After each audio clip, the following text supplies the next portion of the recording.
Լևոն Բաշալյան, հայ արձակագիր, թարգմանիչ և գրաքննադատ։ Ծնվել է 1868-ին Կոստանդնուպոլսի Սկյուտար թաղամասում ճարտարապետի ընտանիքում։ 1886-ին բերբերյան վարժարանն ավարտելուց հետո անցնում է աշխատանքի որպես Մասիս օրաթերթի օգնական խմբագիր։ Այդ ժամանակ էլ Բաշալյանը սկսում է իր գրական առաջին փորձերը։ Արփիար Արփիարյանի խմբագրած Մասիս շաբաթաթերթում նա սկսում է հոդվածներ հրապարակել Իվան Տուրգենևի և ռուս այլ գրողների մասին։ Այստեղ են լույս տեսնում նաև նրա «Դրացուհին», «Այս է եղել» և այլ պատմվածքներ, որոնց հիմնական թեման էր Պոլսի քաղքենիական կյանքը։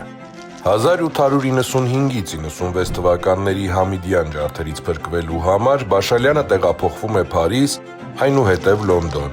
որտեղ շարունակվում է նրա համագործակցությունը Արփիարյանի հետ։ Նա դառնում է «Նոր կյանք» պարբերականի օգնական խմբագիր։ 1901-ին Բաշալյանը հաստատվում է Բաքվում, որտեղ անցնում է ծառայության նավթարդյունաբերական ֆրանսիական մի ընկերությունում, հասնելով ընկերության տնօրենի պաշտոնին։ Այս շրջանում նա տպագրվում էր Մուրճ ամսագրում։ 1920-ին Բաշալյանը տեղափոխվում է Պոլիս, այնուհետև վերջնականապես հաստատվում Փարիզում, տրվելով գրական բուռն կյանքի։ Նրա գործունեությունն այդ շրջանում նշանակալից էր նաև ազգային հասարակական տեսանկյունից։ Բաշալյանը Հայաստանի օգնության կոմիտեի և Հայ բարեգործական ընդհանուր միության անդամ էր։ 28-ին Բաշալյանին է վստահվում «Լա Ֆուայե» ամսագրի խմբագրությունը ֆրանսերեն և հայերեն բաժիններով։ Լևոն Բաշալյանի ստեղծագործության առանցքն են իր պատմվածքներն ու նորավեպերը։